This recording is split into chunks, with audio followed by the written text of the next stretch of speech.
রাজধানীর মূল সড়কে আর ব্যাটারি রিকশা চলতে দেবে না উত্তর সিটি কর্পোরেশন। মঙ্গলবার আসাদগেট এলাকায় এক অভিযানে শতাধিক রিকশা গুঁড়িয়ে দেওয়া হয়। অবৈধ এসব রিকশার বদলে অনুমোদিত নকশার বাহন শিগগির সড়কে নামানো হবে। এ মাসেই চালকদের প্রশিক্ষণ শুরু করবে কর্পোরেশন, দেবে লাইসেন্সও। পাশাপাশি ব্যাটারি রিকশার ওয়ার্কশপ ও চার্জিং পয়েন্টও বন্ধ করবে ডিএনসিসি।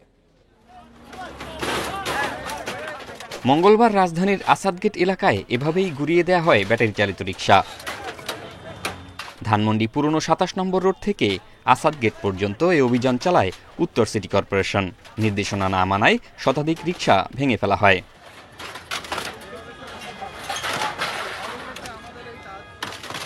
গেল বছরের আগস্ট থেকে রাজধানীর প্রধান সড়কে এসব রিকশার অবাধ চলাচল, বেপরোয়া গতি, উল্টো যাত্রাসহ নানা কারণে প্রায়ই ঘটছে দুর্ঘটনা।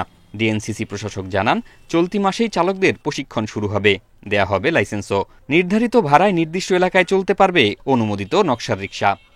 ঢাকার 20% যে অ্যাক্সিডেন্ট, সেগুলোর একটি বড় কারণ হচ্ছে ব্যাটারি চালিত রিকশা। কারণ এই রিকশাগুলো হচ্ছে ওয়েল্ডিং মেশিনে বানানো হয়। আমরা সিটি কর্পোরেশনের পক্ষ থেকে যে বৈধ রিকশাগুলো তৈরি করা হবে, সেই রিকশাগুলোর আমরা লাইসেন্সিং করব। তো সুতরাং লাইসেন্স ছাড়া কোনো রিকশা ঢাকা শহরে নামানো হবে না, এবং ঢাকা শহরে লাইসেন্স পাওয়ার পরেও কোনো রিকশা মূল সড়কে আসতে পারবে না। অবৈধ ব্যাটারি রিকশার চার্জিং পয়েন্ট আর উৎপাদনের ওয়ার্কশপও বন্ধ করবে ডিএনসিসি। যেখানে মধ্যে এই রিকশাগুলো তৈরি করা হয় এবং চার্জিং পয়েন্টগুলো আছে, তার উপরে আমাদের অপারেশন শুরু হবে। এগুলোকে আমরা বন্ধ করে দিব। সরকারের পক্ষ থেকে বৈধ রিকশা, যেটা মানুষের জন্য সুরক্ষা দেয়, সেফ যানবাহন আমরা তৈরি করছি। সরকার প্রাইভেট সেক্টরকে বলেছে, ডিজাইন দিয়ে দিয়েছে, তারা তৈরি করবে। এর আগে গুলশান সহ কয়েকটি এলাকায় ব্যাটারি চালিত রিকশা বন্ধের ঘোষণা দিলেও তদারকির অভাবে তা কার্যকর করতে পারেনি উত্তর সিটি কর্পোরেশন।